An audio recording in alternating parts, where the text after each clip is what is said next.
So, eto na. Mga kababayan, umpisahan na natin agad.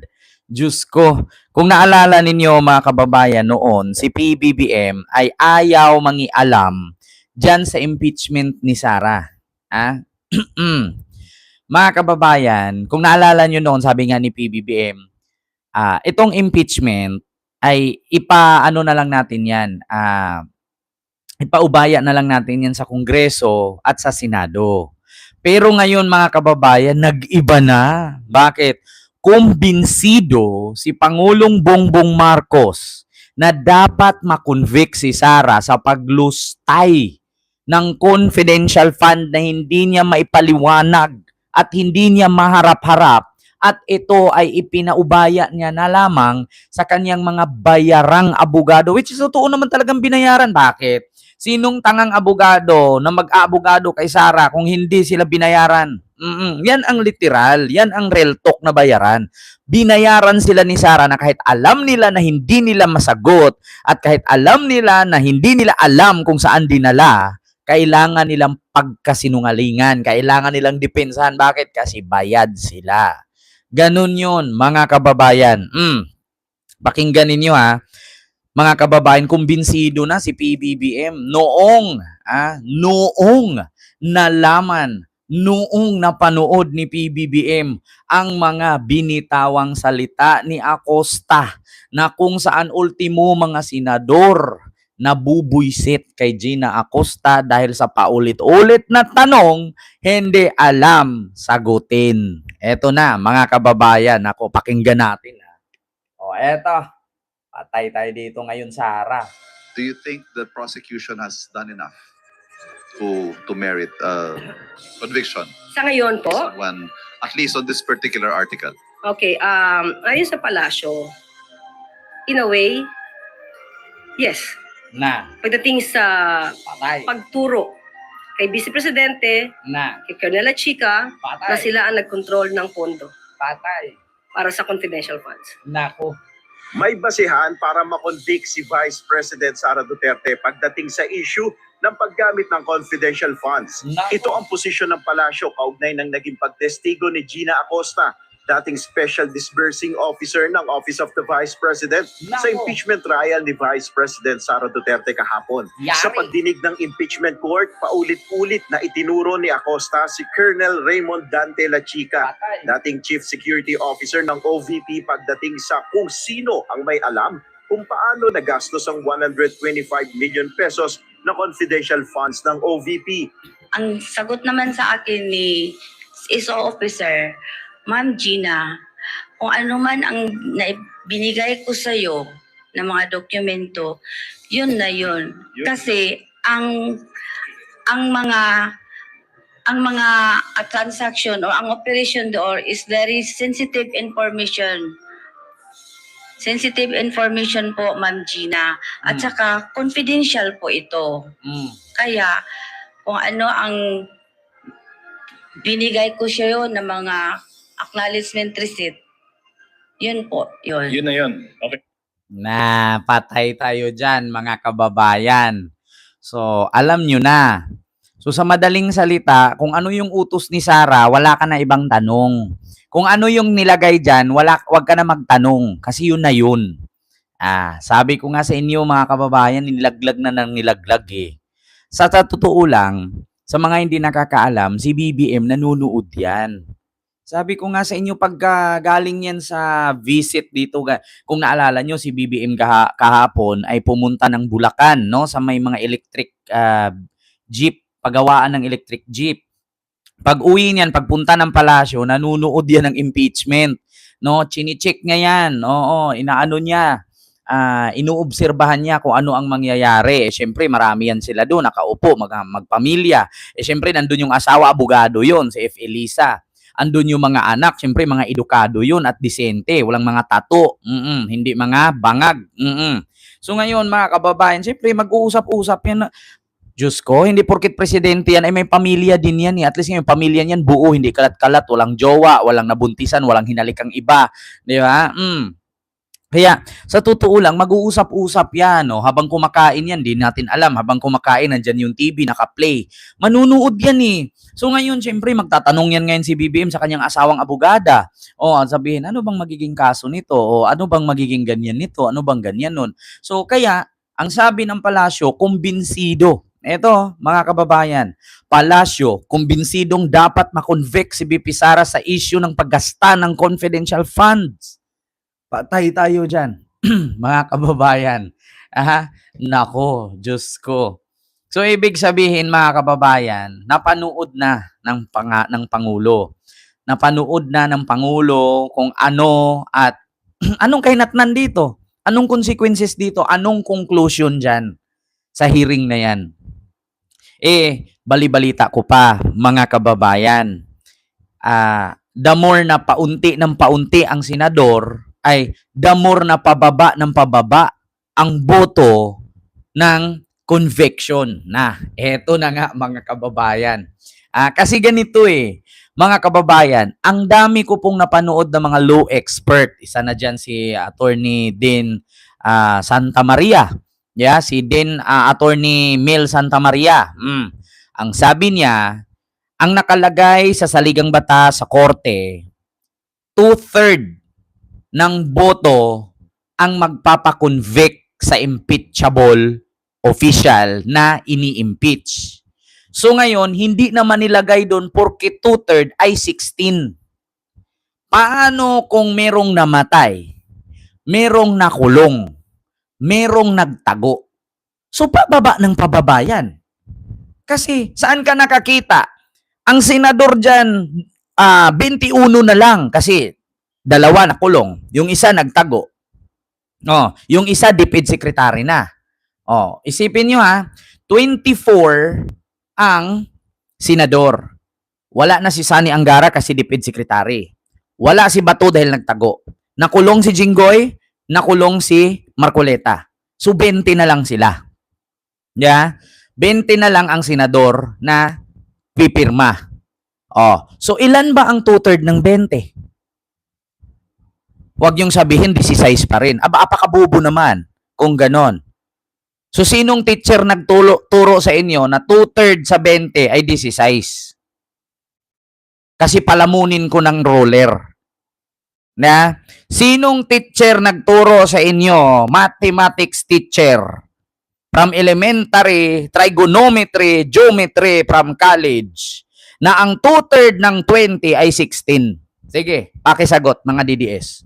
Kasi kung merong teacher na ganyan ang sagot, ipalunok ko tong roller nang umistrit ang baba niya at leeg.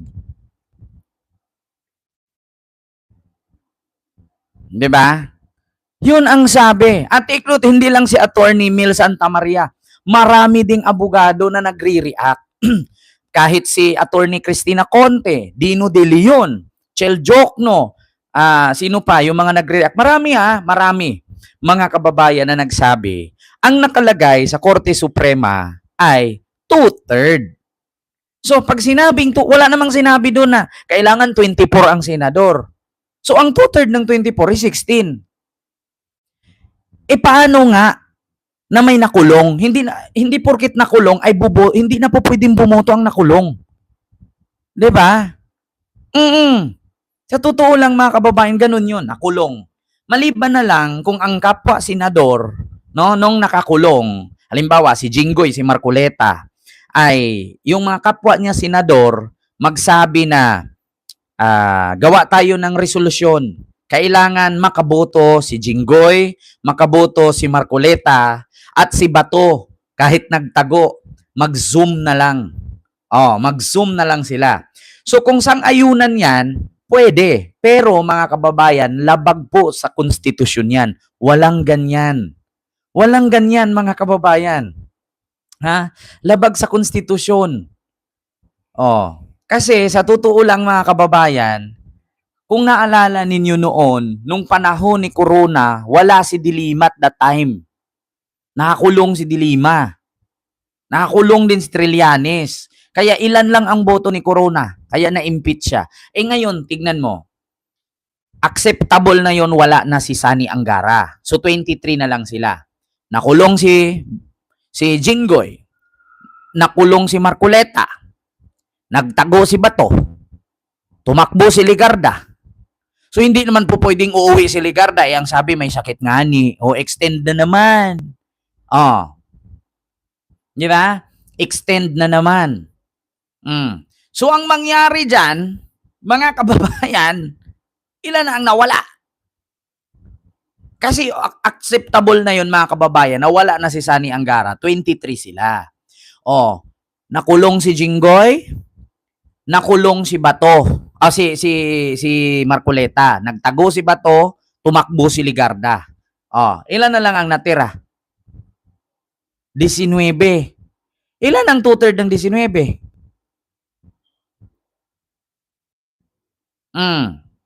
Actually nga, nung nakaraan, nung kay Corona, di ba may nakulong. Sa panahon ni Corona, si Dilima. Tapos, nung nakaraan din, si Pinoy may nakulong din, si Sintre. Nung time ni Corona, si Dilima nakakulong. Di ba hindi nakaboto si Dilima, pinagbawalan nila? Di ba sabi nga ni Dilima, nag-file nga si Dilima ng resolusyon. Di ba hindi pinayagan? So, ibig sabihin, mga kababayan, depende na yan sa mga senador or kapwa senador. Ang problema ngayon, sinong senador ang papayag, unti na lang ang minority. More on ngayon, majority. 13 ang majority. 10 ang minority. Paano naging 10? Nakulong si Jinggoy, nakulong si Marcoleta, tumakbo si Bato, tumakbo si Ligarda. Sa 10-6 na lang sila. Ngayon, kung halimbawa, may boto na 16. Sige, sabihin natin 16 pa rin. Na-convict si Sara sa 16. Ngayon, paano ipagtanggol, mga kababayan? Paano ipagtanggol ng mga minority senator si Sara para hindi ma-convict? 6 na lang sila. Ang kailangan pirma, siyam. Kailangan pirma. Halimbawa, ma-convict si Sara sa botong 16. Ma-convict sa botong 16. Ngayon, mayroong panlaban dyan. Kung mayroong siyam na pipirma, hindi ma-count yun. Invalid yung botong 16. Ang tanong, paano nila iaabot na siyam? Paano nila paabutin ng siyam kung ang natitira 2 bilyar? Amy, Bongo, Robin, Pia, at Alan. 7 na lang sila. Di ba dapat siyam?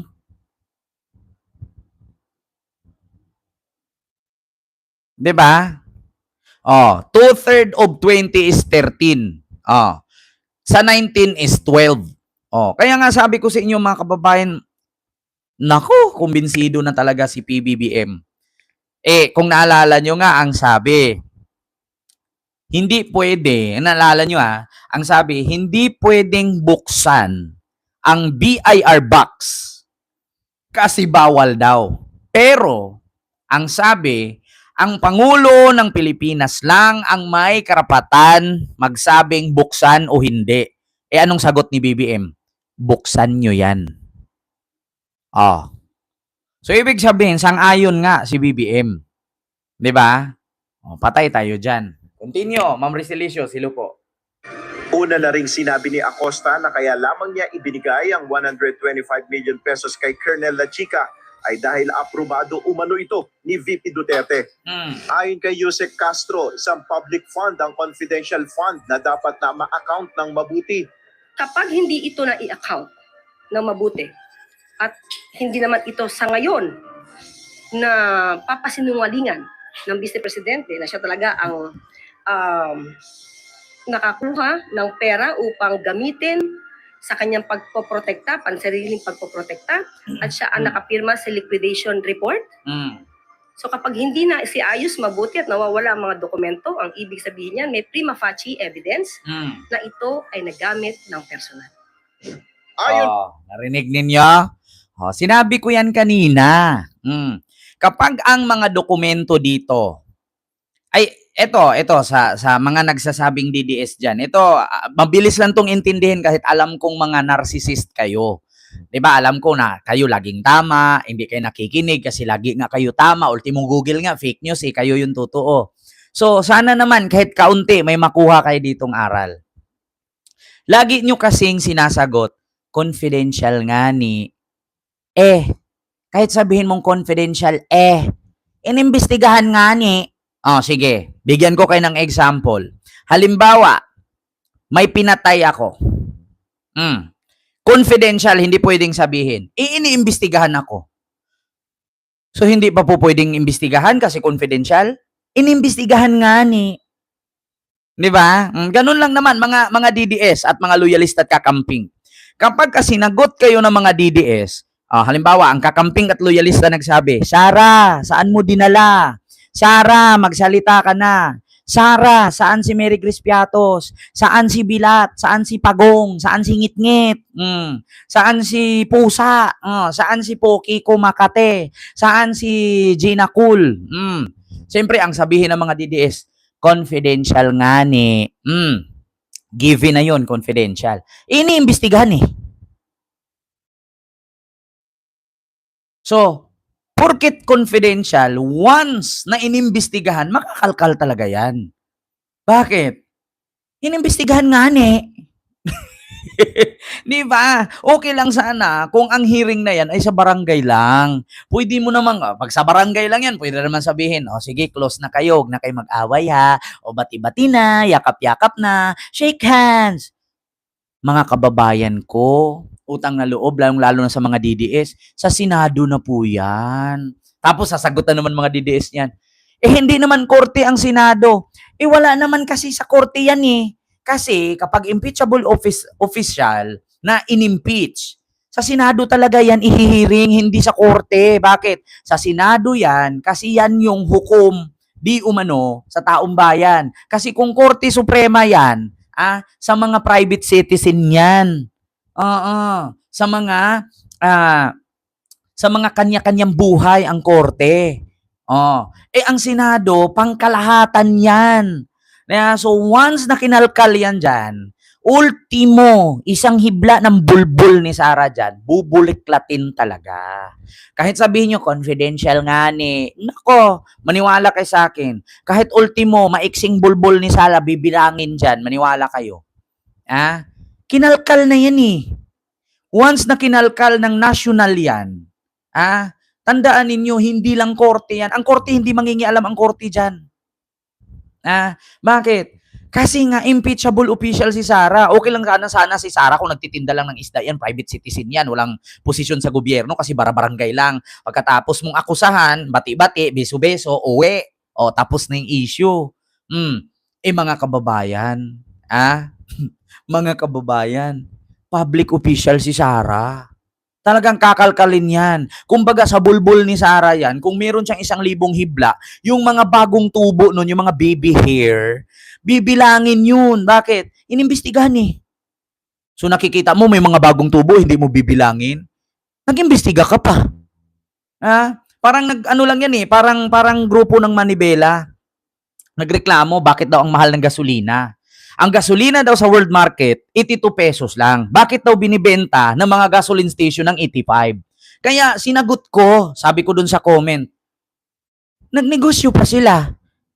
Ibinenta ng world market 82 pesos, kinumpra mo ng 82, ibenta mo 82, saan ka kukuha ng pambayad ng tax mo at pangpasahod sa trabahante mo? Nagnegosyo ka pa kung hindi ka plakikita. Tanga-tanga din itong mga Manibela group, no? Yung mga piston at chuper.